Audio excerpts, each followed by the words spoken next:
Suman TV ప్రేక్షకులకి నమస్తే. ఈరోజు నేను వచ్చేసిన జూబ్లీ హిల్స్లో ఉన్న ఇపియాన్ పెయిన్ సెంటర్కి. ఎస్, ఇక్కడ పెయిన్ రిలీఫ్ కోసం ఎంతోమంది పేషెంట్స్ వెయిటింగ్లో ఉంటారు. ఎందుకు ఎందుకు ఇంతమంది ఇపియాన్కి వస్తున్నారు? ఈ విషయంలో నిజంగా I have a very good clarity. ఎందుకంటే ఇంతకుముందు నేను ఒకసారి డాక్టర్ గారిని కలిసా, మాట్లాడా. వీళ్ళకున్న క్లారిటీ అండ్ వీళ్ళకున్న నాలెడ్జ్ ఈజ్ డివైన్. ఎస్, డెఫినెట్గా జనాలకి వచ్చిన వాళ్ళకి క్లియర్గా చెప్పడం వల్ల ఇక్కడికి ఎంతోమంది వస్తుంటారన్న విషయం నాకు క్లియర్గా అర్థమైంది. కాబట్టి నాకున్న డౌట్ని క్లియర్ చేసుకోవాలి అనుకుంటే కూడా this is the right place అనిపించింది. అందుకోసమే ఇక్కడికి వచ్చేసిన. సో ఈరోజు మన ముందు ఉన్నారు doctor Sudhir Dara garu. We all know him very well. He's the founder and director of ఇపియాన్. సో సార్ నమస్తే. సో సార్, యాక్చువల్గా ఈ డౌట్కి చాలా మందిని అడిగితే ఒక సాటిస్ఫైయింగ్ ఆన్సర్ నాకు రాలేదు. బట్ మిమ్మల్ని కూడా అడగాలనుకుంటున్నా. ఎందుకనంటే you always explain me a very good way. So యాక్చువల్గా కరోనా తర్వాత, ఈ కోవిడ్ పాండమిక్ తర్వాత చాలా మందిలో హిప్ జాయింట్లో పెయిన్స్ మొదలైనాయి. అసలు ఇదేంటో సంబంధం లేకుండా హిప్ జాయింట్ ఏంటి, అసలు కరోనాలో జరిగింది ఏంటి, అప్పుడు జ్వరం వస్తే మనం ఏమేమి తిన్నాము, అవి ఎక్కడి నుంచి తిన్నామో ఎక్కడ పెయిన్ లేకుండా డైరెక్ట్ హిప్ జాయింటే. సో అసలు ఏం జరుగుతుంది సార్? What is happening? ఏం అర్థం కావట్లేదు అసలు. హిప్ జాయింట్ పెయిన్స్ జనరల్గా ఇంతకుముందు 60-65 ఇయర్స్ దాటిన వాళ్ళకి వస్తుండేవి. లేదు ఏదైనా హిప్కి యాక్సిడెంట్ అయితే హిప్ జాయింట్ తొందరగా అరిగిపోయి పెయిన్ వస్తుండేది. Otherwise hip joint pain very rare, చాలా తక్కువ చూసేవాళ్ళం.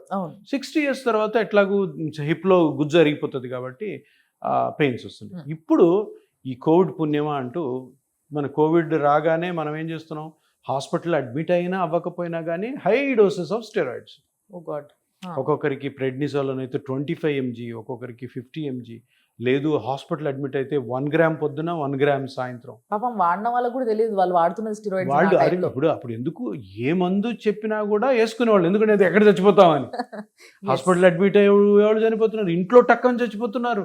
అది దానికి ఎవరికి అంతు చిక్కక ఇంకా స్టెరాయిడ్స్ ఎటువంటివి అంటే టాబ్లెట్స్, ఇంజెక్షన్స్ అవన్నీ సర్వరోగ నివారణి. ప్రతి ఒక్కరికి స్టెరాయిడ్, ఏం అర్థం కాలేదంటే స్టెరాయిడ్ పెట్టిస్తారు. మీరు కూడా విలేజెస్ లో డాక్టర్స్ ఉంటారు కదా, మోకాల నొప్పికి వెళ్తుంటే స్టెరాయిడ్ రాసిస్తాడు, వాళ్ళు వేసుకుంటారు. ఏమంటారు, వేసుకోగానే వెంటనే తగ్గిపోతుంది. చాలా మంచి డ్రగ్, కానీ దానివల్ల చాలా చెడు జరుగుతుంది. చాలా చెడు జరుగుతుందని ఎన్నో సంవత్సరాల నుంచి మనకు తెలుసు, బుక్స్ చెప్తున్నాయి. కోవిడ్ వచ్చిన తర్వాత దాని చెడు లక్షణం ఇంకోటి బయటపడింది. అదేంటి, కోవిడ్ వచ్చిన పేషెంట్కి స్టెరాయిడ్స్ పెడితే హిప్ జాయింట్ మొత్తము స్మాష్ అయిపోతుంది. ఆ కండిషన్ ఏమంటారంటే avascular necrosis of hip. Avascular necrosis అంటే, ఏ వాస్కులర్ అంటే బ్లడ్ సప్లై పోతుంది. ఎక్కడ పోతుంది? ఆ హిప్ జాయింట్లో బాల్ ఉంటుంది కదా, హిప్ జాయింట్ అనేది బాల్ అండ్ కప్ అన్నమాట. ఈ రెండింటి మధ్యలో గ్యాప్ ఉండాలి. ఇది ఫ్రీ మూవ్మెంట్ ఉంటుంది, పెయిన్ ఉంటుంది. ఇది హిప్ జాయింట్. ఇప్పుడు ఈ హెడ్ కి బ్లడ్ సప్లై పోతుంది. ఎందుకు పోతుంది? స్టెరాయిడ్ వల్ల. సో స్టెరాయిడ్ వల్ల పోవడం వల్ల ఇది కొలాప్స్ అయిపోతుంది. కొలాప్స్ అయినప్పుడు ఇది దగ్గరికి వెళ్ళిపోతుంది. మూమెంట్ పోయింది.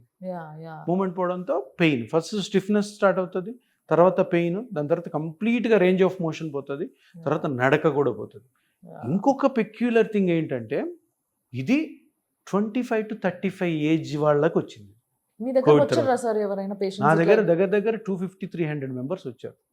ఈ ఏజ్ 25 to 35 మట్టుకే సేమ్ ప్రాబ్లం. ఓల్డ్ ఏజ్ వాళ్ళకి ఎందుకో రాలేదు.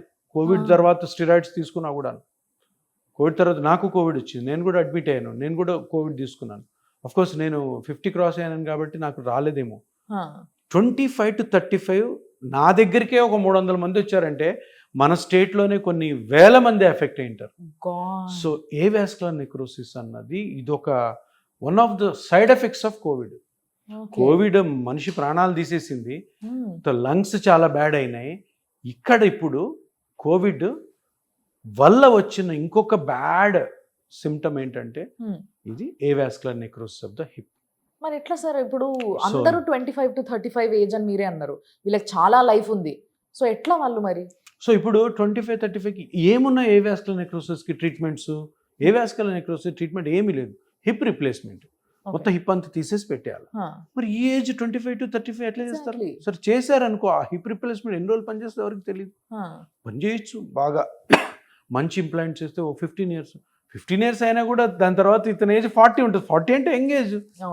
డబ్బులు సంపాదించుకునే ఏజ్, కెరీర్ బిల్డప్ చేసుకునే ఏజ్. దీనికి ఒక కొత్త ట్రీట్మెంట్ ఏంటంటే ప్లాస్మా థెరపీ. Plasma Okay. థెరపీతో ఏం చేస్తాం అంటే ఇప్పుడు ఏమైంది, దీనికి హెడ్కి బ్లడ్ సప్లై పోయింది, ఆ, ఇది కొలాప్స్ అయింది. అవును. కొలాప్స్ అవ్వడం వల్ల గ్యాప్ పోయింది, ఆ, మూమెంట్ పోయింది, పెయిన్ పోయింది. yeah. మనము ఈ ప్లాస్మా థెరపీలోని గ్రోత్ ఫ్రాక్చర్స్ ని ఈ జాయింట్ లో కానీ కార్టిలేజ్, ఇక్కడ లోపల కార్టిలేజ్ ఉంటుంది, ఆ, వేస్తే కార్టిలేజ్ గ్రో అవడం వల్ల ఓకే. మూమెంట్ వస్తుంది. మూమెంట్ వచ్చిందంటే పెయిన్ తగ్గు. అండ్ మరి what about the blood supply? Blood supply ఉండదు ఇంకా, ఇది గాన్.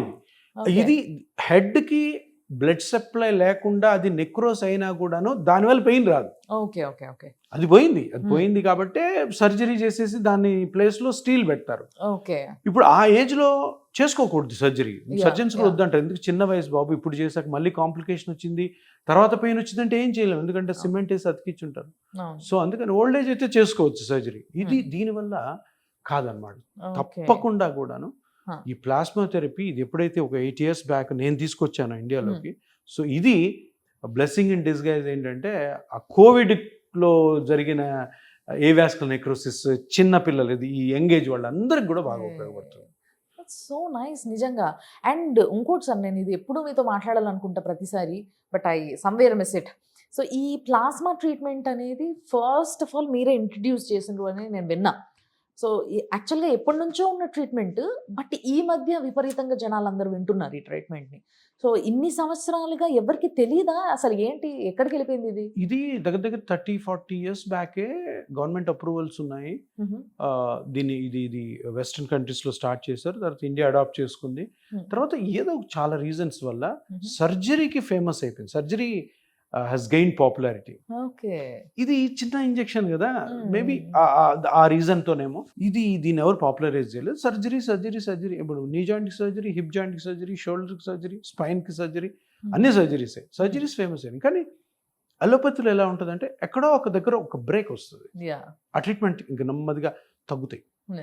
సో ఇప్పుడు మనము స్టార్టింగ్లో మాట్లాడుకున్నప్పుడు ఇంత టెక్నాలజీ పెరిగింది, ఇంత రోబోటిక్ అంటున్నారు, ఆర్టిఫిషియల్ ఇంటెలిజెన్స్ అంటున్నారు, మరి ఇంత పెద్ద సర్జరీస్కి ఏదన్నా ఆల్టర్నేటివ్ ఉందా అని పబ్లిక్ అంతా చూస్తుంటుంది.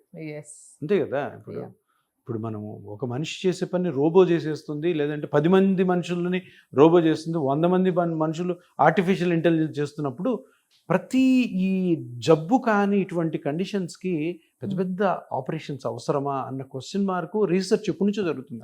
ఆ రీసెర్చ్ జరుగుతుంది. దీన్ని ఒక 8 years బ్యాక్ నేను బయటికి తీశాను. ఇది ఉంది ఆల్రెడీ, కొంతమంది డాక్టర్స్ చేస్తున్నారు, ortho doctors all over India.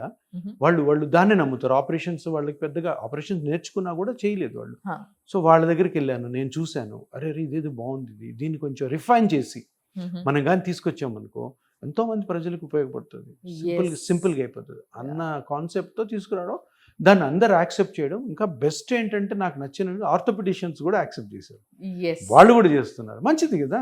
So నూకర్న్ కార్నర్స్లో కూడా జరుగుతుంది. ఇప్పుడు శ్రీకాకుళంలో ఎక్కడో ఒక వీధిలో పిఆర్పి చేసేవాళ్ళు, ప్లాస్మా థెరపీ చేసేవాళ్ళు ఉన్నారు. ఇంకా స్ప్రెడ్ అవుతుంది, ఇంకా మంచి జరుగుతుంది. ఎస్. సో జనాలకి ఈ సర్జరీల నుంచి ఆల్టర్నేటివ్ ఇంకొకటి ఉండాలి, అది కూడా వాళ్ళకి ఖర్చు తక్కువ అవ్వాలి కంపారిటివ్లీ, అండ్ నొప్పి తక్కువ అవ్వాలి, and at the same time మంచి లైఫ్ లీడ్ చేయాలి. సో ఇవన్నీ కావాలి అంటే ఒక ఆప్షన్ ఉండి చాలా రోజులుగా ముందుకు రాని దాన్ని ఆయనే మన ముందుకు తీసుకొచ్చి పెట్టిందే కాకుండా మన కోసం ఒక మంచి క్లినిక్ని ఏర్పాటు చేశారు with all facilities and well spoken staff. కాబట్టి మీరందరూ కూడా ఏం చేయాలి అని అంటే, ఒకవేళ మీకు అలాంటి ప్రాబ్లమ్స్, ఇష్యూస్ ఏమన్నా ఉంటే ఫస్ట్ కింద స్క్రీన్ పైన కనిపిస్తున్న నంబర్స్ని ఒకసారి ఫోన్ చేసి మాట్లాడండి, మీరు కాంటాక్ట్ అయ్యి. దాని తర్వాత మీకున్న ఇష్యూస్ని చెప్పుకొని మీరు ఒక అపాయింట్మెంట్ తీసుకొని వచ్చిన తర్వాత మీరు అన్ని విషయాలు తెలుసుకొని then you can go for further treatment గురించి ప్లాన్ చేసుకోవచ్చు. Thank you so much sir. నమస్కారం. Thanks a lot. చూస్తూనే ఉండండి సుమన్ టీవీ.